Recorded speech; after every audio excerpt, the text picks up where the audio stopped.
Bismillah teman-teman, mari kita lanjut ya ngaji filsafat lagi.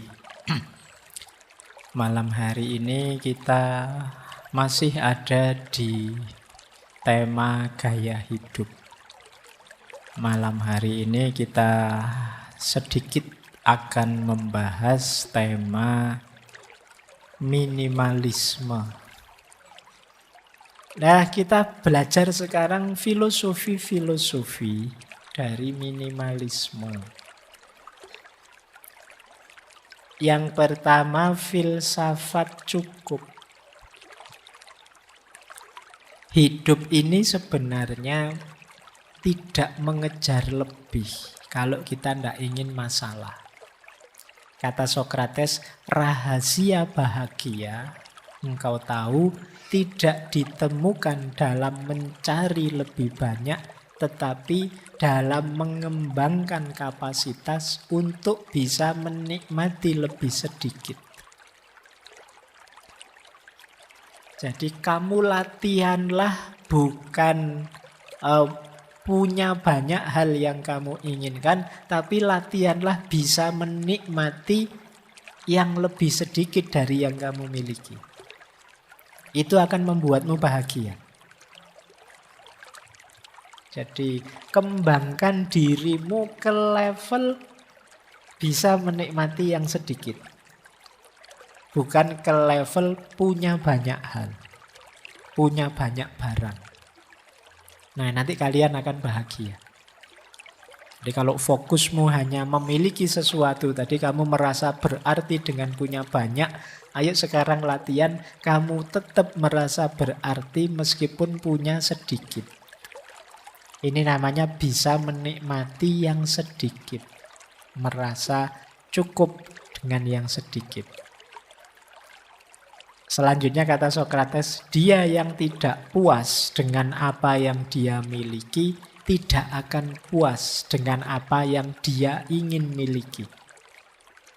Kalau kita tidak puas dengan yang kita miliki sekarang, biasanya kan kita menginginkan sesuatu. Percayalah kalau yang kita inginkan itu tercapai, kita juga tidak akan puas juga. Karena yang kita kejar kepuasan dalam kepemilikan. Sementara manusia itu punya tabiat tamak tadi. Kalau sekedar keinginan, tidak pernah ada habisnya. Coba kalian tanya, siapa orang paling sukses di dunia? Terus kamu tanya, sudah selesai kah? Tidak pengen apa-apa? Mesti masih banyak. Masih pengen ini, masih pengen itu. Tidak ada habisnya. Jadi, ayo latihan untuk bisa puas dengan yang kita miliki sekarang. Di situ kuncinya kebahagiaan sebenarnya yang diajarkan oleh minimalisme tadi.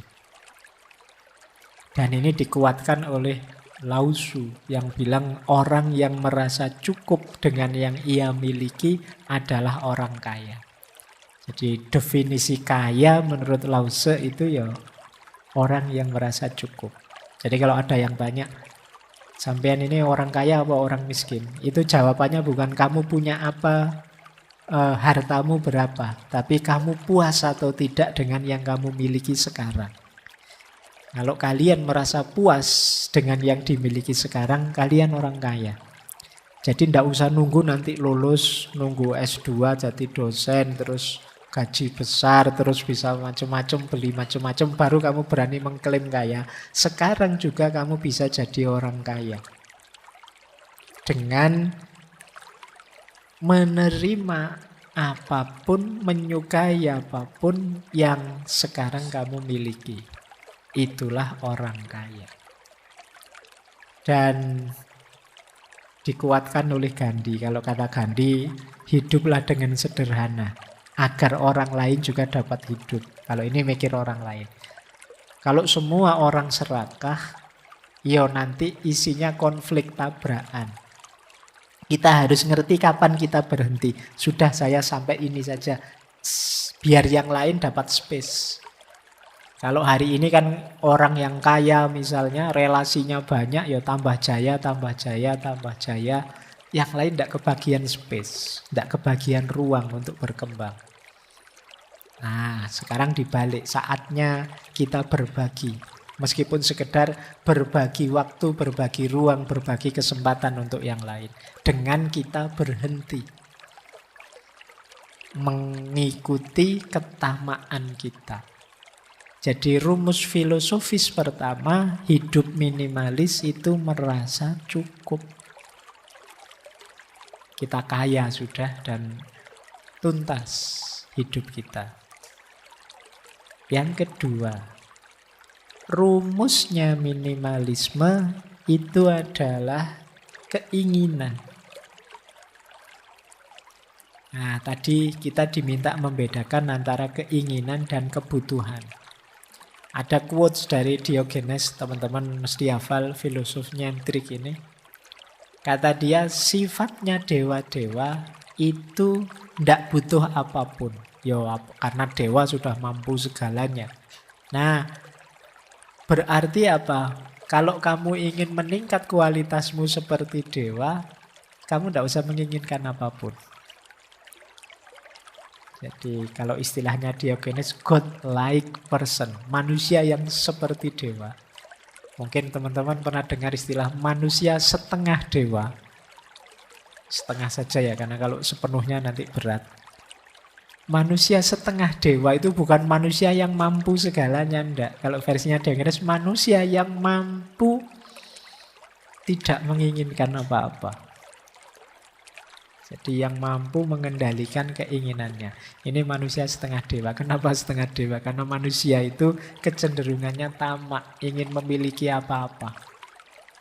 Begitu dia mampu mengendalikan keinginan, tidak butuh apa-apa, itu dia levelnya tinggi. Ini kata Diogenes.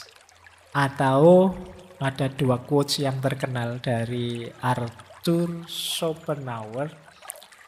Kata dia, akan lebih baik jika tidak ada apa-apa. Berarti kita tidak punya apa-apa itu lebih baik. Karena ada lebih banyak rasa sakit daripada kesenangan di bumi ini. Setiap kepuasan hanyalah sementara. Menciptakan keinginan baru dan kesusahan baru. Jadi kalau kita mencapai satu kepuasan tertentu, kalau itu levelnya manusia, itu kan sifatnya sementara. Terus kita ingin lagi, ada keinginan baru. Kalau ada keinginan baru, ada kesusahan lagi yang baru. Ini filsafat kehendak atau filsafat keinginan dari Arthur Schopenhauer. Jadi kata dia, hakikatnya hidup itu menderita. Kenapa? Karena kita menjalani hidup dengan dasar keinginan. Orang ingin ini kan sakit. Ingin itu kan berarti ada sesuatu yang ingin dia target dan belum terpenuhi. Itu kan menyakitkan. Pengen punya mobil, pengen punya pacar, pengen lulus cepat. Itu kan keinginan berarti belum terpenuhi. Diri kita merasa sakit, menderita, sampai keinginannya terpenuhi. Sementara ketika keinginan terpenuhi, manusia kan tidak selesai. Ada lagi keinginan yang baru. Menderita lagi. Sekarang teman-teman mati-matian ngejar biar lulus cepat misalnya. Begitu wisuda lulus, apa selesai? Kan enggak. Ingin segera dapat kerja Pak, ingin segera ketemu jodoh Pak, ingin segera ketemu jodoh bener nikah. Apa selesai urusanmu? Masih panjang ceritanya, masih banyak keinginan-keinginan yang baru. Jadi hidup ini rentetan dari keinginan ke keinginan. Sementara keinginan itu sesuatu yang menyakitkan. Berarti hakikatnya hidup ini ya penderitaan. Itu versinya Arthur Schopenhauer. Padahal bahkan di balik kesuksesan, di situ ada penderitaan. Kalau kalian mengalami sukses tertentu, jangan lupa ada sisi penderitaan di situ. Baik penderitaan dalam proses menginginkannya maupun mungkin ada hal-hal lain. Di situ ilustrasinya Arthur Schopenhauer, penderitaan hewan yang dimakan selalu lebih besar daripada kesenangan hewan yang makan. Nah ini maksudnya apa? Ketika kita menaklukkan sesuatu, itu kan ada yang ditaklukkan. Kita menaklukkan itu menang, seneng. Tapi yang ditaklukkan ini rasa sakitnya lebih besar daripada senengnya kita yang menang. Jadi logikanya orang hidup kan kadang pakai logika kalah menang. Padahal ya kita mengejar kemenangan sementara kita lupa. Saya mengejar kayak tadi, lulus tercepat terbaik. Wah kamu mati-matian nilaimu A terus. Kamu nggak pernah memperhatikan, ini loh temenmu E terus nilainya. Dia pontang-panting ngejar kamu nggak bisa-bisa. Dia kalah terus. Nah misalnya. Nah ini kan hidup yang kalah menang. Penderitaan yang kalah itu jauh lebih besar daripada kesenangan yang menang. Kenapa kesenangan itu kecil saja? Karena kesenangan itu melahirkan keinginan yang baru. Tidak lama terus jadi penderitaan. Nah ini gayanya Arthur Schopenhauer. Berarti apa kuncinya bahagia? Kalimat pertama itu. Kalau gitu ya lebih baik tidak usah apa-apalah.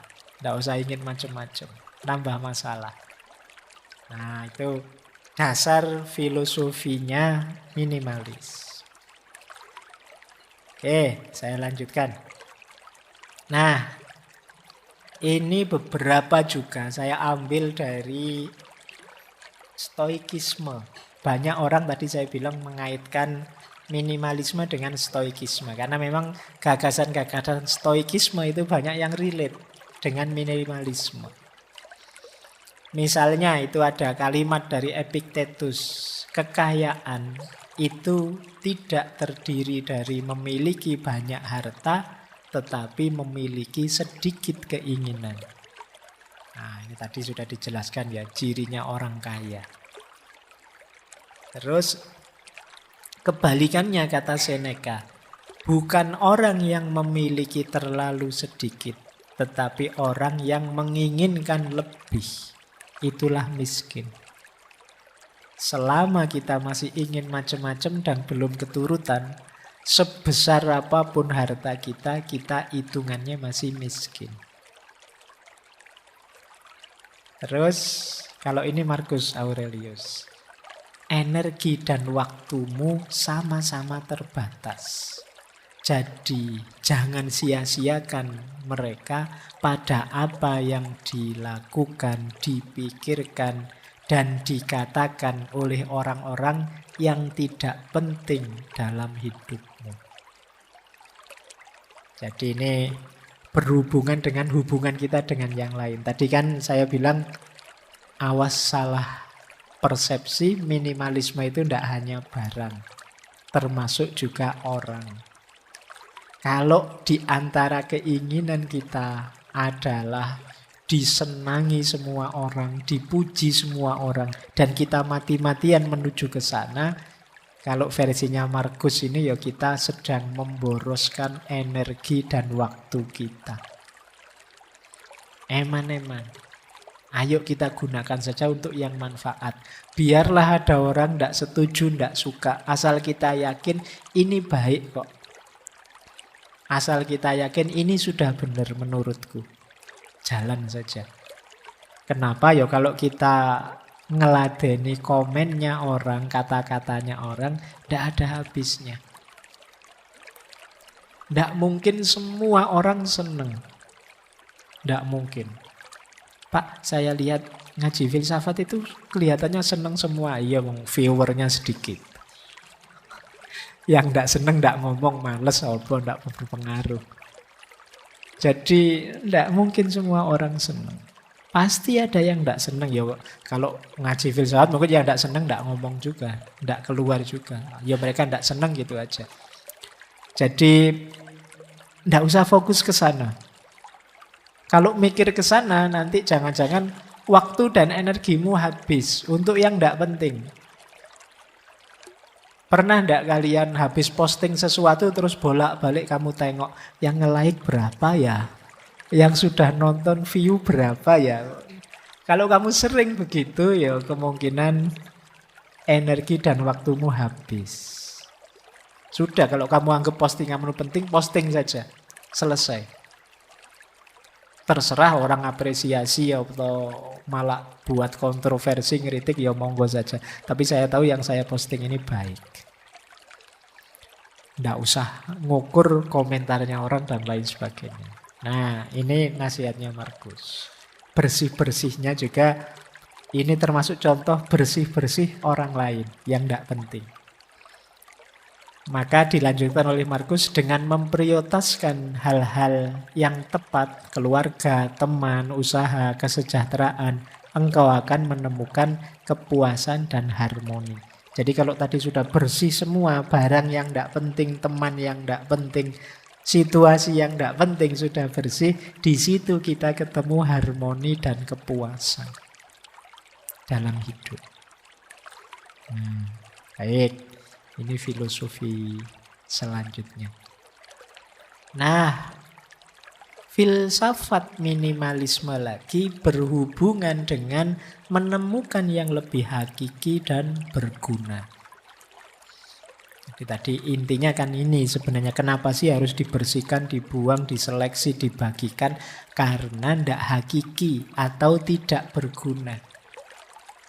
Kata William Morris, jangan engkau memiliki barang yang tidak kau ketahui gunanya atau tidak kau yakini keindahannya.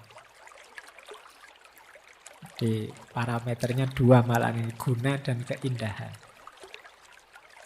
Nah, kata Sokrates lagi, apakah engkau tidak malu begitu peduli pada perolehan uang dan ketenaran dan prestise ketika kamu tidak berpikir atau peduli tentang kebijaksanaan dan kebenaran dan peningkatan jiwamu? Kita itu sering lebih nganggap penting uang, ketenaran, prestise. Prestis itu berarti gengsi. Ketenaran ya nama besar di tengah masyarakat. Uang, kekayaan. Kita sering lebih fokus ke situ daripada yang lebih hakiki. Kalau versinya Sokrates yang lebih hakiki, kebijaksanaan, kebenaran, dan peningkatan kualitas jiwa kita. Ayo fokus ketiga yang hakiki ini dan buanglah fokus ketiga yang awal. Uang, ketenaran, prestis. Bukan berarti kita jangan kaya, bukan berarti kita tidak usah terkenal atau apa. Uang, ketenaran, prestis itu efek saja, implikasi logis saja. Kalau kita serius mengejar kebijaksanaan, kebenaran, dan peningkatan jiwa. Jadi kalau kita serius dalam hidup ini, menjalaninya sebijaksana mungkin, sebenar mungkin, dan melakukan perbaikan diri terus-menerus, insya Allah ya kekayaan akan datang. Uang itu otomatis datang. Ketenaran juga akan datang. Prestis, gengsi juga akan hadir. Tidak usah khawatir. Yang sifatnya niscaya tidak usah kamu kejar. Kalau saya kerja keras ya otomatis uang datang. Kalau saya ngomong yang baik-baik, yang benar-benar dan cocok untuk banyak orang, ya otomatis saya akan dikenal orang. Kalau saya melakukan yang baik-baik terus, ya otomatis punya nama baik di tengah masyarakat sudah. Itu implikasi logis. Tidak harus kamu jadikan target. Nah, ada lagi quotes, isi hidupmu dengan pengalaman, bukan barang. Miliki banyak cerita untuk dikisahkan, bukan barang untuk ditampilkan. Jadi alih-alih ngumpulin barang, yuk ngumpulin pengalaman. Tambah pengalaman sebanyak mungkin. Biar nanti ada yang diceritakan untuk generasi yang akan datang. Jangan sampai besok kalau kamu dongeng ke anakmu, Pak, Bapak dulu waktu muda gimana sih? Gimana ya Le? Ya Bapak ya biasa-biasa saja, tidak ada ceritanya, itu kan ya tidak enak. Yuk bikin cerita, tulislah dongengmu yang luar biasa, biar bisa dikisahkan pada anak-anakmu. Bapak pernah ini loh, pernah itu dan lain sebagainya.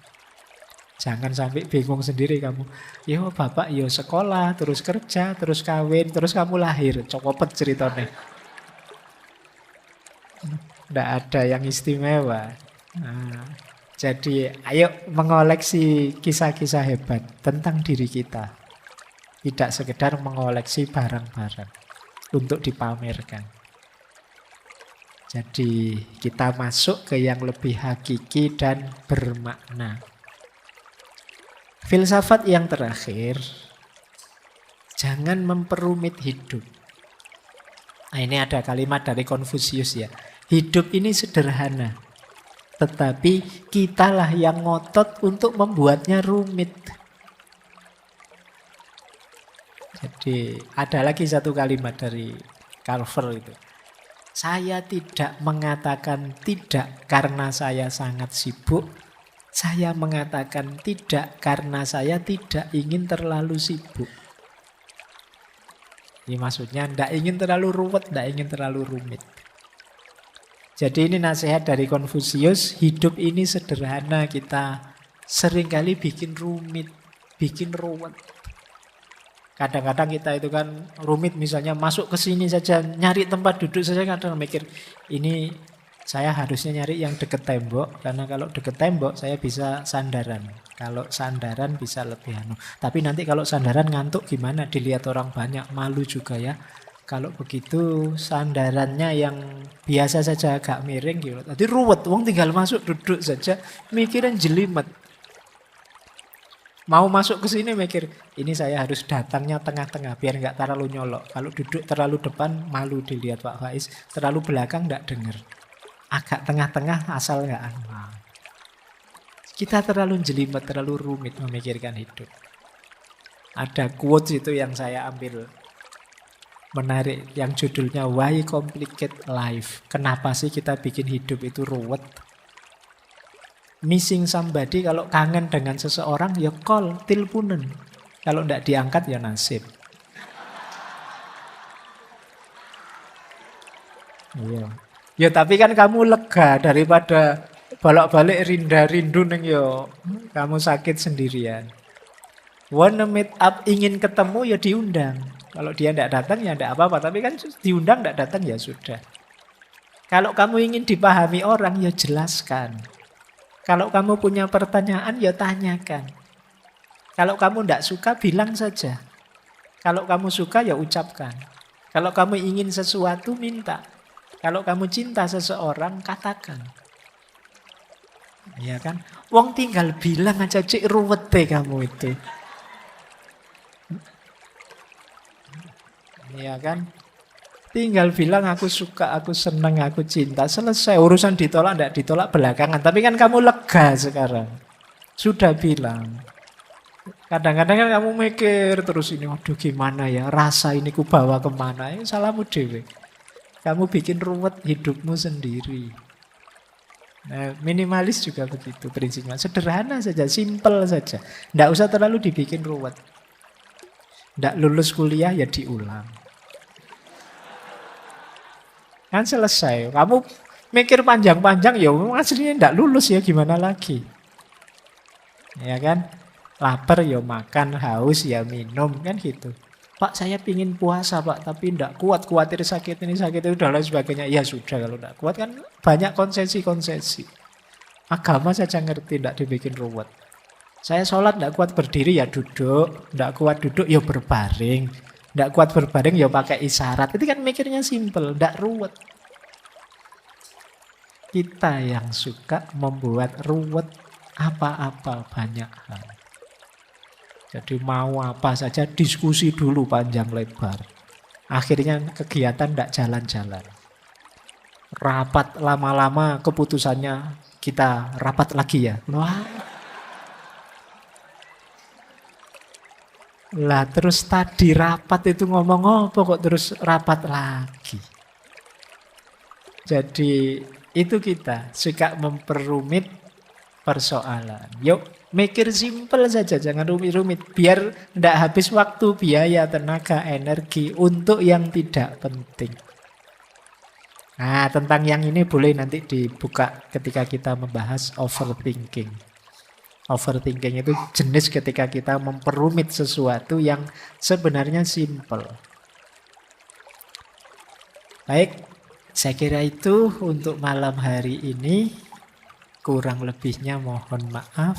Wallahul muwaffiq, wallahu a'lamu bissawab. Wassalamualaikum warahmatullahi wabarakatuh.